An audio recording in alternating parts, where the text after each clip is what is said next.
माँ देखो ना, मेरी फ्रॉक फिर से फट गई। कोई बात नहीं पाखी बिटिया, मैं इसे फिर से सिलकर अभी ठीक कर दूंगी। ये सुनकर पाखी चिढ़कर बोलती है, माँ पहले भी तो आपने इस फ्रॉक को कितनी जगह से सिला हुआ है, मगर ये बार बार फट जाती है। माँ मुझे एक नई फ्रॉक दिला दो ना, ये फ्रॉक पूरी तरह से फट गई है और ये पुरानी भी हो गई है। सब मुझे फटे पुराने कपड़े में देखकर मेरा बहुत मजाक उड़ाते हैं। मुझे एक नई फ्रॉक दिला दो ना। नहीं पाखी, मैं तुम्हारे लिए अभी फ्रॉक नहीं खरीद सकती, क्योंकि तुम्हारी गरीब माँ के पास अभी पैसे नहीं है। आपके पास कभी भी हमारे लिए पैसे होते ही नहीं हैं। बस ये फटे चिटे कपड़े ही पहनने को मिलते हैं और खाने को रूखी सूखी रोटियां।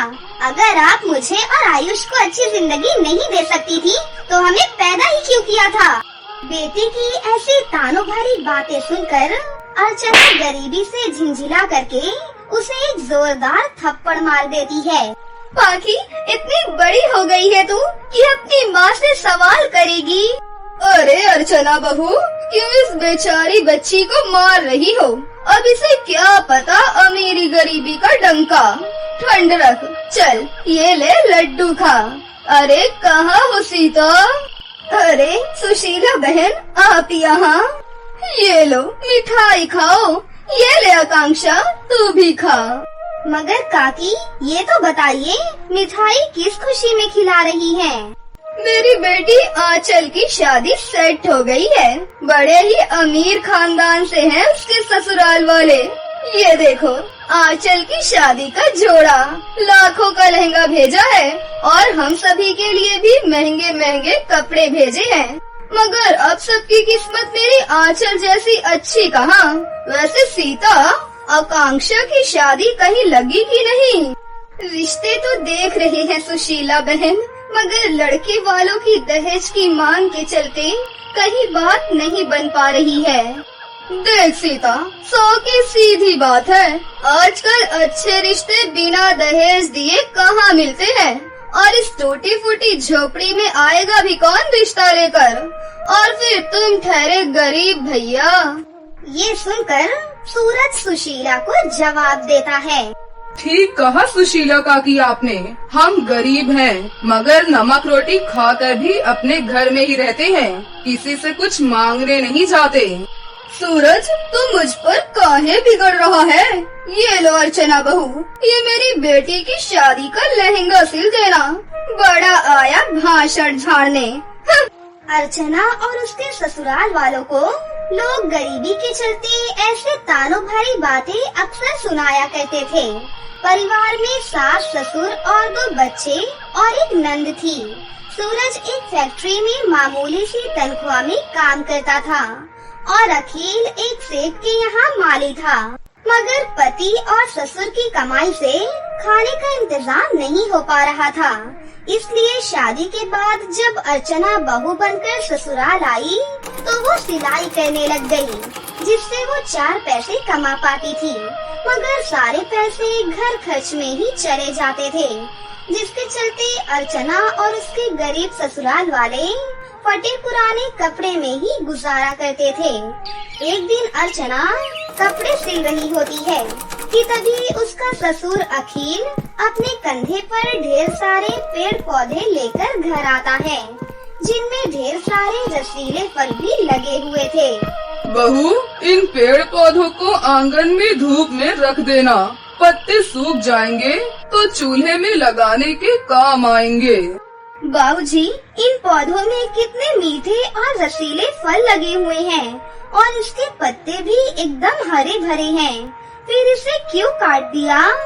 अरे बहू, इन अमीरों के लिए जब रिश्ते और रस्मों के मायने नहीं होते हैं, तो ये तो भला पेड़ पौधे हैं। मैं जहाँ काम करता था, उस सेठ ने अपने बंगले के बाहर का सारा बगीचा उजाड़ कर पानी का झरना लगा दिया और कहा कि अब मुझे मामूली से माली की जरूरत नहीं है, इसलिए काम से भी निकाल दिया बेटा। कोई बात नहीं बाबूजी, भगवान जो भी करता है अच्छे के लिए ही करता है। इसके बाद अर्चना कुछ फलों के बीज निकालकर उसे अपने आंगन में डाल देती है और बाकी सब फलों को तोड़कर घर के अंदर लाती है। अच्छा हुआ जो मैं इन कपड़ों की कतरन को इकट्ठा करती थी। मैं जानती थी एक ना एक दिन ये मुझ गरीब दर्जी बहू के बहुत काम आएगा। ये कहते हुए वो गरीब दर्जी बहू उन कतरनों को जोड़कर एक फ्रॉक का अस्तर सिल लेती है और सभी रंग बिरंगे फलों से बहुत ही सुंदर सी फ्रॉक सिलकर पाखी को दे देती है। ये देखो पाखी बिटिया, तुमने मुझसे एक नई फ्रॉक मांगी थी ना, ये रहा तुम्हारा नया फलों वाला फ्रॉक। फलों का फ्रॉक देखकर पाखी बहुत ज्यादा खुश होती है। अरे वाह माँ, ये तो फलों वाला फ्रॉक कितना सुंदर है। अब मैं भी सबको दिखाऊंगी कि मेरे पास भी एक नई फ्रॉक है जो मेरी माँ ने सिला है। अपनी मासूम बेटी के चेहरे पर खुशी देखकर उस गरीब दर्जी बहू का मन भर आता है। तभी आयुष बोलता है, माँ मेरे लिए भी एक फलों वाला शर्ट सिल दो ना, और एक पैंट भी। देखो ना, बार बार एक ही पुरानी शर्ट पहनता हूँ मैं, अब तो ये शर्ट भी फट गई है। ठीक है आयुष, मैं तुम्हारे लिए भी फलों वाले कपड़े सिलूंगी। अब खुश? इस बार कपड़े बनाने के लिए अर्चना फलों के साथ साथ हरे भरे पत्ते भी इस्तेमाल करती है। अगर मैं पैंट शर्ट दोनों ही फलों से सिल दूंगी तो अच्छा नहीं लगेगा, इसलिए फलों वाली शर्ट के साथ पत्तों वाली सिंपल पैंट मेरे बेटे आयुष पर बहुत सूट करेगी। गरीबी के चलते उस गरीब दर्जी बहू के पास इतने पैसे नहीं थे कि वो अपने बच्चों के लिए एक दो जोड़ी कपड़े ला सके, मगर अपने बच्चों को खुशी देने के लिए वो कड़ी मेहनत करके फलों और पत्तों से रेडीमेड कपड़ों से भी ज्यादा सुंदर कपड़े सिलती है। साथ ही अपनी नंद और सास ससुर के फटे हुए कपड़ों को देखकर उनके लिए भी कई दिन की मेहनत लगाकर फलों से सुंदर कपड़े सभी के लिए सिलती है। ये लो आयुष, तुम्हारे कपड़े। माँ जी, बाऊ जी, मैंने आप दोनों के लिए भी कपड़े बनाए हैं। और आकांक्षा, ये देखो, तुम्हारी भाभी ने तुम्हारे लिए भी फलों वाला सूट सिला है। अपने लिए अपनी दर्जी बहू का ऐसा प्यार देखकर वो गरीब ससुराल वालों की आंखों में आंसू आ जाते हैं। क्या हुआ माँ जी, आपको मेरी सिली हुई साड़ी पसंद नहीं आई क्या? नहीं अर्चना बहू, ये फलों वाली साड़ी तो बहुत सुंदर है, सच में। हाँ बहू, सच में तूने मेरे लिए भी बहुत सुंदर फलों वाला कुर्ता पजामा सिला है। सालों बाद बदन पर कुछ नए कपड़े पहन लूंगा। शुक्रिया भाभी, मेरे लिए इतना सुंदर सूट सिलने के लिए। ये बहुत ज्यादा सुंदर है। इस गरीब दर्जी बहू के फलों के बनाए कपड़ों से उसके गरीब ससुराल वालों के चेहरे खुशी से खिल गए थे।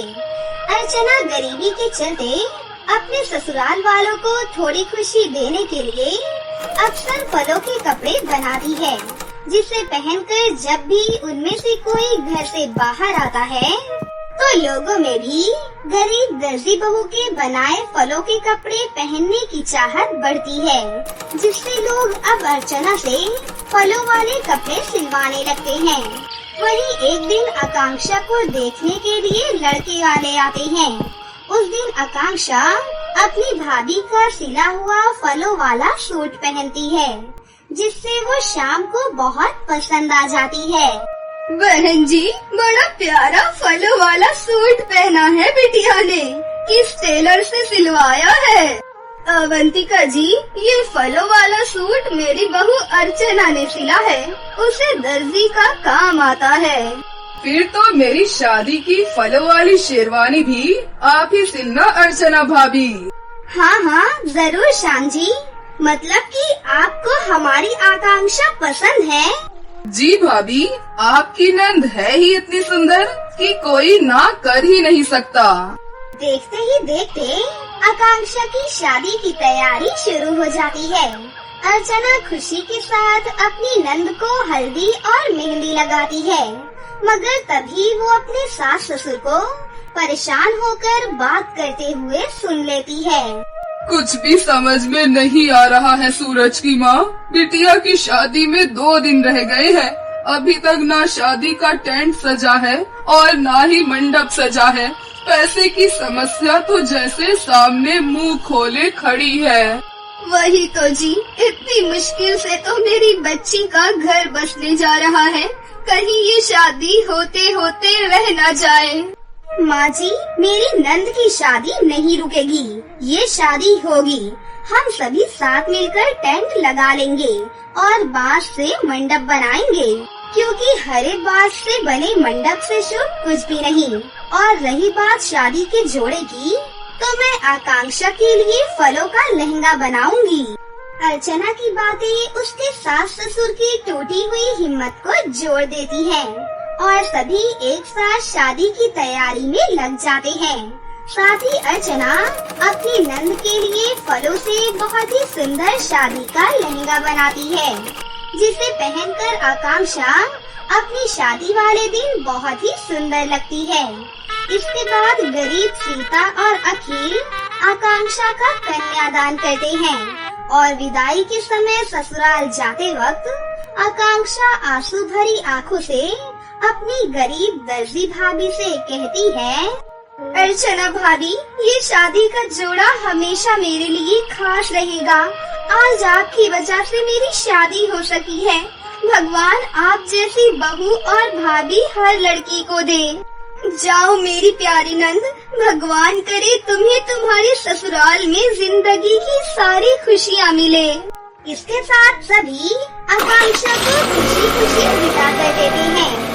वहीं अब जिस भी लड़की की भी शादी होने वाली होती है, वो अपनी शादी का जोड़ा फलों वाला बनवाती है, जिससे उस गरीब दर्जी बहू की पहचान बढ़ती चली जाती है और उसके घर की हालत ठीक होने लगती है और अब वो बहुत ही अमीर हो जाती है। एक समय की बात है, किरण, शालिनी और शिल्पा तीनों ही बहुत अच्छी सहेलियां थी। वो तीनों एक ही गांव में रहती थी और उनका बचपन भी एक साथ ही गुजरा था और वक्त के साथ साथ तीनों ही बड़ी हो जाती हैं।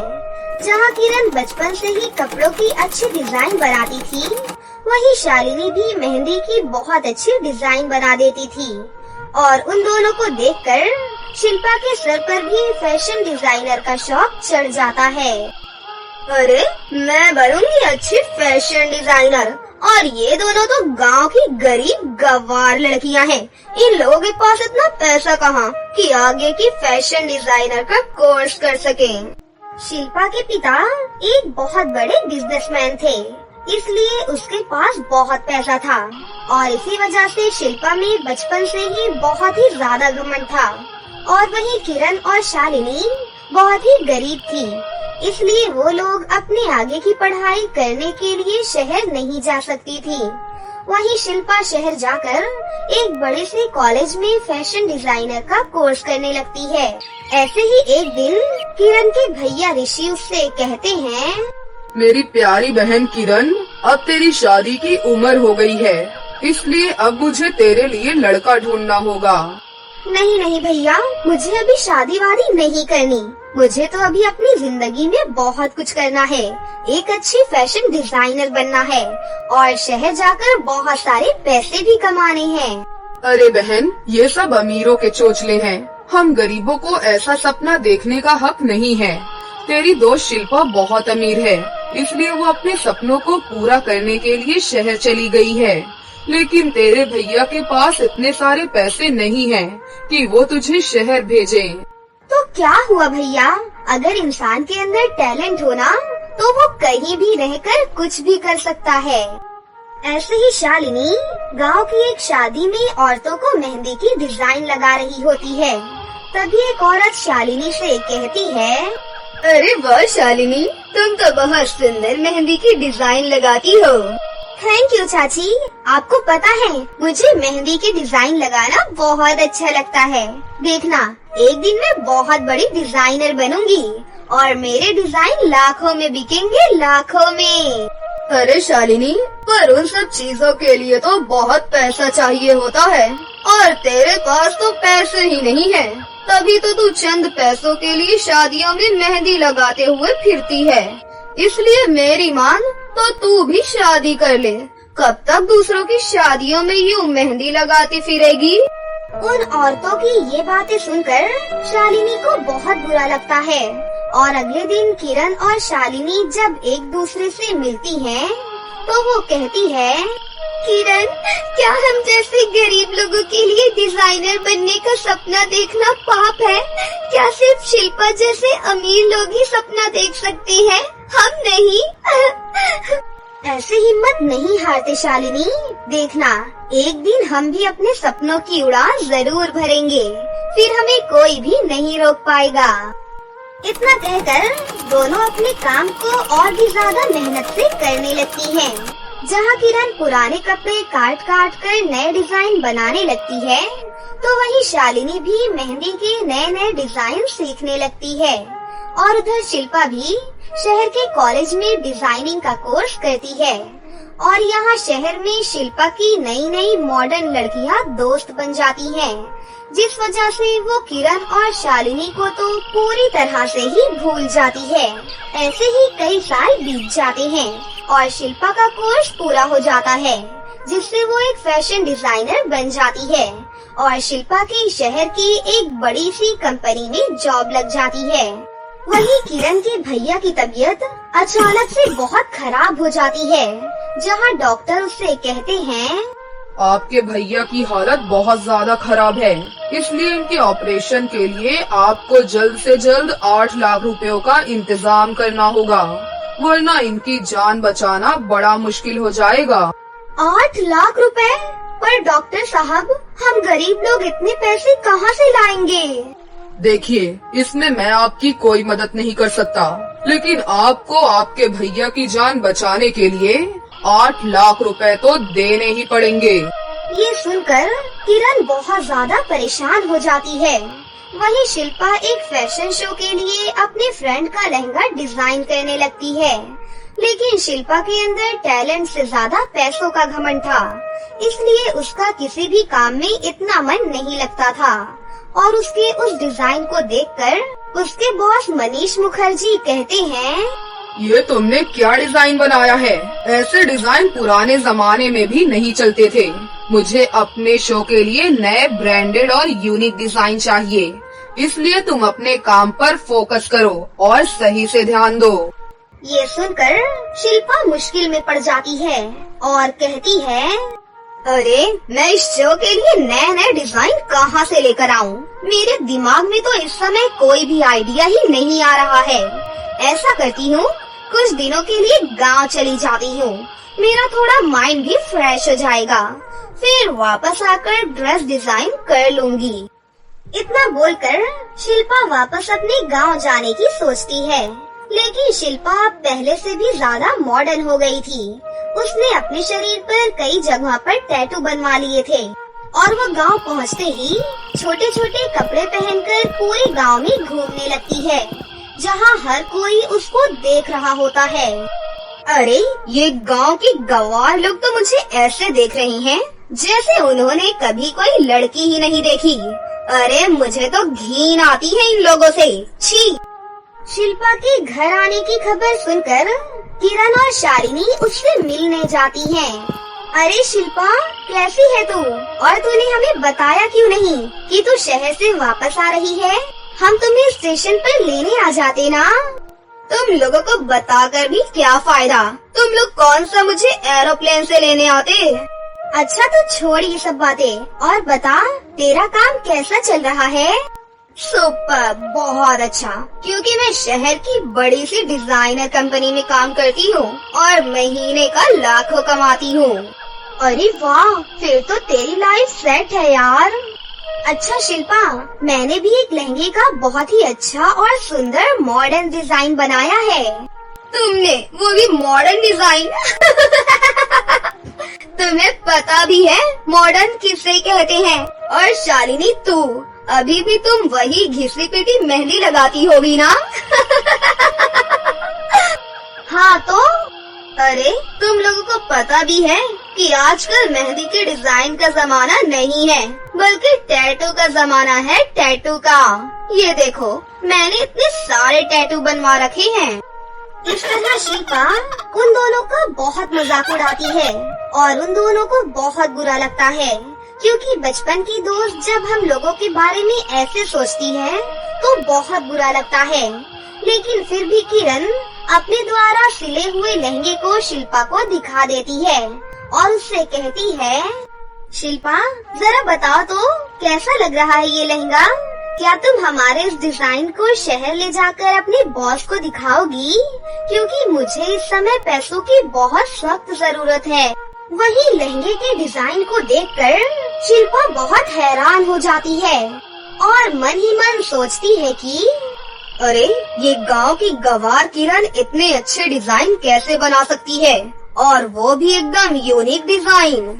उसी समय किरण फिर से उससे कहती है, अरे क्या हुआ शिल्पा, तुम्हें पसंद नहीं आया क्या? तुम्हें पता है इसके ऊपर का डिजाइन शालिनी ने बनाया है और नीचे का डिजाइन मैंने। हाँ हाँ ठीक है, मैं इसे अपने साथ ले जाऊंगी। ये सुनकर शालिनी और किरण दोनों ही बहुत खुश हो जाती हैं, क्योंकि उन्हें लगता है कि शायद इस लहंगे के डिजाइन को देखकर शहर में उनकी भी अच्छी नौकरी लग जाएगी। लेकिन शिल्पा के मन में तो कुछ और ही खिचड़ी पक रही थी। वो उस लहंगे को लेकर अपने बॉस के पास जाती है और उनसे कहती है, सर ये देखिए, इस वाले लहंगे का डिजाइन देखिए, कैसा लग रहा है? इस लहंगे को मैंने बनाया है। उस लहंगे के डिजाइन को देखकर उसका बॉस कहता है, अरे वाह शिल्पा, यही डिजाइन तो चाहिए था मुझे। अब इस फैशन शो में यही बनेगा मेरा असली ब्रांड। ये सब करके शिल्पा को जो चाहिए था वो तो उसको मिल जाता है। लेकिन गांव में किरण और शालिनी शिल्पा के फोन का इंतजार करती हैं। अरे पता नहीं क्यों शिल्पा ने फोन ही नहीं किया। चलो मैं उसे एक बार कॉल करके देखती हूँ। इस तरह किरण शिल्पा को फोन करती है, लेकिन शिल्पा किरण का फोन नहीं उठाती है। उसी समय शालिनी कहती है, किरण इसका कोई फायदा नहीं है, शिल्पा हमें पूरी तरह से भूल चुकी है। अरे पर ऐसा कैसे हो सकता है? वो हमारे लहंगे का डिजाइन लेकर गई है। अब तो हमारे पास सिर्फ एक ही रास्ता है, चलो हम भी शहर चलते हैं। फिर किरण और शालिनी पैसे मिलाकर शहर जाने की तैयारी करने लगती हैं और अगले दिन ही वो दोनों शहर पहुंच जाती हैं और शिल्पा की बताई हुई कंपनी को ढूंढने लगती हैं, क्योंकि बातों ही बातों में शिल्पा ने उन दोनों को अपनी कंपनी का नाम बता दिया था। तभी वो एक बिल्डिंग के सामने आकर खड़ी हो जाती हैं और कहती हैं, अरे हाँ शायद यही बिल्डिंग है, चलो अंदर चलकर देखते हैं। इतना कहकर वो दोनों अंदर चली जाती हैं और वो देखती हैं कि शिल्पा उनके लहंगे के जैसा ही एक और लहंगा बनाने की कोशिश कर रही होती है। उसी समय किरण कहती है, अरे शिल्पा ये तो मेरा बनाया हुआ लहंगा है, इसका मतलब तुमने मुझे धोखा दिया और यहाँ बैठकर आराम से मेरे लहंगे की कॉपी तैयार कर रही हो। अरे तुम जैसे गांव के गवार लोगों के अंदर इतना टैलेंट कहाँ जो ऐसा लहंगे का डिजाइन बना सके, इसीलिए ये लहंगा मैंने डिजाइन किया है, समझी? इतना कहकर वो तीनों एक दूसरे से बहस करने लगती हैं। उसी बीच उसका बॉस आकर कहता है, देखो मुझे नहीं पता कि कौन सच बोल रहा है और कौन झूठ, इसलिए इस बात को साबित करने का सिर्फ एक ही तरीका है। कल यहाँ पर एक फैशन शो है, इसलिए तुम दोनों फिर से एक लहंगे का डिजाइन तैयार करो और अपने मॉडल के साथ यहाँ पर कल आ जाना। उससे सब सच अपने आप ही बाहर आ जाएगा। ये सब सुनकर शालिनी कहती है, हम इतनी जल्दी लहंगा कैसे बना पाएंगे किरण? हिम्मत मत हारो शालिनी, हमें कोशिश करनी ही होगी, वरना वो शिल्पा हम दोनों को झूठा साबित कर देगी। इतना कहकर किरण और शालिनी पूरी रात बैठकर लहंगा डिजाइन करने लगती हैं और सुबह तक लहंगा पूरी तरह से तैयार हो जाता है और मॉडल के बदले किरण उस लहंगे को खुद ही पहनकर ऑफिस के बाहर पहुंच जाती है। लेकिन उसी समय एक आदमी हाथ में चाकू लिए हुए किरण के पास से गुजरता है, जिसकी वजह से किरण का लहंगा कई जगहों से कट जाता है। और ये काम भी शिल्पा ने ही करवाया था। अब आया ना मजा, बड़ी चली थी मुझसे बराबरी करने। हम हार गए शालिनी, तू सही कहती थी, हम गरीबों को सपने देखने का कोई हक नहीं है। अरे किरण, तू चिंता मत कर, मेरे पास एक बहुत अच्छा आइडिया है। मैं तेरे कटे हुए लहंगे पर मेहंदी से बहुत सुंदर डिजाइन बना देती हूँ। इतना कहकर शालिनी किरण के शरीर पर मेहंदी से डिजाइन बना देती है और उसी तरह किरण फैशन शो में चली जाती है। और उसे इस तरह की लहंगे के यूनिक डिजाइन में देखकर हर कोई चौंक जाता है। और इस तरह से किरण उस फैशन शो को भी जीत जाती है और शिल्पा के बॉस को भी उन दोनों पर यकीन हो जाता है। तो वो उन दोनों को अपनी कंपनी में बहुत ही अच्छी जॉब दे देता है और शिल्पा को झूठ बोलने की वजह से जॉब से निकाल दिया जाता है। और उस दिन के बाद से शिल्पा को किसी भी कंपनी में जॉब नहीं मिलती है और वही किरण शहर में अपने भैया का अच्छे से इलाज करवाती है और अपने भैया के साथ शहर में ही हंसी खुशी से रहने लगती है। एक गांव में वीरेंद्र और ईशानी नाम के दो भाई बहन साथ में रहते थे। वीरेंद्र और ईशानी के माता पिता बचपन में ही गुजर गए थे, इसलिए उन्हें अपने जीवन में काफी परेशानियों का सामना करना पड़ा। उनकी स्थिति काफी गंभीर थी। वीरेंद्र दिन रात काम करता, तब जाकर उन्हें एक समय का खाना मिलता था। जैसे तैसे वीरेंद्र ने अपनी बहन ईशानी को पाल पोस कर बड़ा किया था। वो शहर के एक नामी कॉलेज में उसका दाखिला करवा देता है। उसी कॉलेज में ईशानी की मुलाकात ऋषि नाम के एक लड़के से हुई। ऋषि एक बहुत ही नेक और हैंडसम लड़का था, साथ ही वो बहुत अमीर भी था। दोनों पहले एक दूसरे के अच्छे दोस्त बने और देखते ही देखते ये दोस्ती प्यार में बदल गई। ईशानी, हम कब तक ऐसे ही मिलेंगे? मेरी माँ मेरी शादी कराना चाहती है, लेकिन मैं तुमसे शादी करना चाहता हूँ। मैं तुमसे बहुत प्यार करता हूँ ईशानी, और मुझे तुमसे ही शादी करनी है। मैं भी तुमसे बहुत प्यार करती हूँ ऋषि, पर क्या ईशानी, तुम चुप क्यों हो गई? ऋषि, मैं एक गरीब घर की लड़की हूँ और तुम एक अमीर घर से हो। तुम्हारे घर वाले इस रिश्ते के लिए कभी तैयार नहीं होंगे, और अगर हो भी गए तो मेरे भाई के पास इतना पैसा नहीं है कि वो दहेज दे सके। तुम इन सब की चिंता मत करो, मैं सबको मना लूंगा। मैं तुम्हारे भाई से भी बात कर लूंगा, और मुझे कोई दहेज नहीं चाहिए। मेरे लिए तो तुम ही काफी हो। अगले दिन ऋषि अपने घर वालों को शादी के लिए मना लेता है। दूसरी तरफ ईशानी भी वीरेंद्र को ऋषि के बारे में बता देती है और वीरेंद्र भी ईशानी और ऋषि की शादी के लिए मान जाता है। इसके बाद दोनों परिवार आपस में मिलते हैं और शादी का मुहूर्त तय किया जाता है और सही मुहूर्त पर दोनों की शादी करा दी जाती है। ईशानी अब अपने घर से विदा होकर अपने ससुराल चली जाती है। ईशानी के ससुराल में उसका पति ऋषि, उसकी सास और एक छोटी नंद शालू रहती थी।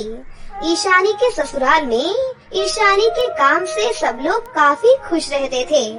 बस उसकी नंद शालू थोड़ी नकचड़ी थी। वो ईशानी को उसकी गरीबी के लिए ताना मारा करती थी। एक दिन ईशानी अपने भाई वीरेंद्र से फोन पर बातचीत कर रही होती है। हेलो भैया, कल रक्षाबंधन है, आप आओगे ना यहाँ? हाँ बहन, मैं जरूर आऊँगा। ठीक है भैया, मैं इंतजार करूँगी आपका। अरे कर ली भाभी अपने फटीचर भाई से बात? कल तो रक्षाबंधन है ना, कुछ तोहफा लेकर आएगा वो तुम्हारे लिए, या खाली हाथ ही आ जाएगा? मेरा भाई रक्षाबंधन पर मेरे साथ हो, यही मेरे लिए तोहफा है। हाँ बिल्कुल, दिल बहलाने के लिए कुछ भी बोल दो, क्या जाता है। समय तो हो गया है, और देर करूँगा तो ईशानी गुस्सा हो जाएगी। लेकिन मुझे उसके लिए कुछ लेकर भी जाना चाहिए। क्या ले जाऊँ? वैसे भी मेरे पास इतने पैसे नहीं हैं। चलो देखता हूँ। वीरेंद्र अपने घर से ईशानी के ससुराल के लिए निकल जाता है। उधर ईशानी हाथ में थाली और राखी लेकर अपने भाई वीरेंद्र का इंतजार कर रही होती है। उतनी देर में उसका भाई वहाँ पर पहुँच जाता है। भैया, आपने आने में इतनी देर क्यों लगाई? बहन, वो थोड़ा काम में फंस गया था, इसलिए थोड़ी देर हो गई। अब तू लड़ना बंद कर और मुझे राखी बांध दे। ठीक है भैया, ये लो। ये ले बहन, तेरा तोहफा। अरे वाह भैया, ये तो बहुत ही सुंदर है। क्या खाक सुंदर है। ये तो मुझे 200-300 रुपए की कोई लोकल चूड़ियाँ लग रही है। क्या भाभी, ये भी कोई तोहफा है? अरे तोहफा तो मेरे भाई ने मुझको दिया है। ये देखो, सोने की बालियाँ हैं, सोने की। और आपके फटीचर भाई ने ये नकली चूड़ियाँ आपको दी हैं। अरे ऐसी चूड़ियाँ तो हमारे घर के नौकर भी नहीं पहनते हैं। मैं जानता हूँ कि मेरे तोहफे का ज्यादा मोल नहीं है, लेकिन ईशानी, मैं तेरा भाई होने के नाते तुझे एक वचन देता हूँ कि मैं तेरी हमेशा रक्षा करूँगा। ये सब तो बस बहाने हैं। शालू, ये तुम क्या बोल रही हो? तमीज नहीं है तुम्हें बात करने की? वीरेंद्र भैया, इसकी तरफ से मैं आपसे माफी मांग रहा हूँ। इसे माफ कर दो। इसको पता नहीं है कि किससे कैसे बात करनी है। हमारे लाड़ प्यार ने इसको बिगाड़ दिया है। कोई बात नहीं ऋषि, मैं किसी बात का बुरा नहीं मानता। अच्छा ईशानी, अब मैं चलता हूँ। भैया, थोड़ी देर और रुक जाते। अभी अभी तो आए हो और अभी जा रहे हो। अरे ईशानी, जब भैया कह रहे हैं जाने को तो जाने दो उनको। वो कभी और आ जाएंगे। अभी तो हमें भी मंदिर जाना है। भूल गई तुम? जंगल का रास्ता है वो, हम ज्यादा देर नहीं कर सकते। वीरेंद्र सबसे विदा लेकर अपने घर के लिए निकल जाता है।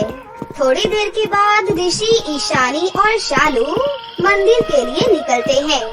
भगवान के दर्शन करने के बाद वो अपनी गाड़ी से वापस घर की तरफ आ रहे होते हैं, लेकिन रास्ते में एक घना जंगल पड़ता है और उनकी गाड़ी उस घने जंगल को पार कर ही रही होती है कि तभी उनकी गाड़ी को चारों तरफ से कुछ डाकू घेर लेते हैं और उनकी तरफ बंदूक तानकर उन्हें गाड़ी से बाहर निकाल देते हैं।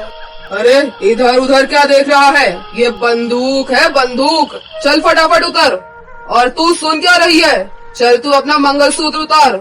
और तू कान की बाली उतार फटाफट, नहीं तो यही मार दूंगा। नहीं नहीं, छोड़ दो हमें जाने दो। हमारे पास कुछ भी नहीं है। ओए, जो मांग रहा हूँ फटाफट दे दे, वरना तेरी राम कहानी यही खत्म कर दूंगा। भाग्यपूर्वक उसी जंगल से वीरेंद्र भी गुजर रहा होता है। तभी उसकी नजर उन डाकुओं पर पड़ती है जिन्होंने ईशानी, शालू और ऋषि को पकड़ रखा था। ये देख वीरेंद्र चौंक जाता है। फिर वीरेंद्र तुरंत उनको बचाने के लिए डाकुओं की तरफ भागता है और उन डाकुओं से भिड़ जाता है। ओ आए, अरे बचाओ हमें, अरे छोड़ो हमें, अरे बाप रे, भागो यहाँ से। उसके बाद वो डाकू जल्दी से वहाँ से भागने लगता है और वीरेंद्र बहादुरी के साथ लड़ते हुए उन दोनों डाकुओं को भी वहाँ से खदेड़ देता है और सबकी जान बचा लेता है। भैया, आज आपने तो हमारी जान बचा ली। अगर आज आप न आते तो अनर्थ हो जाता। अरे मैं कैसे नहीं आता? मैंने तुझको वचन दिया था कि मैं तेरी हमेशा रक्षा करूँगा। मुझे वो वचन तो निभाना ही था। भैया, आप तो घर के लिए काफी पहले निकल चुके थे, फिर आप इस जंगल में क्या कर रहे हैं? इसका जवाब मुझे पता है।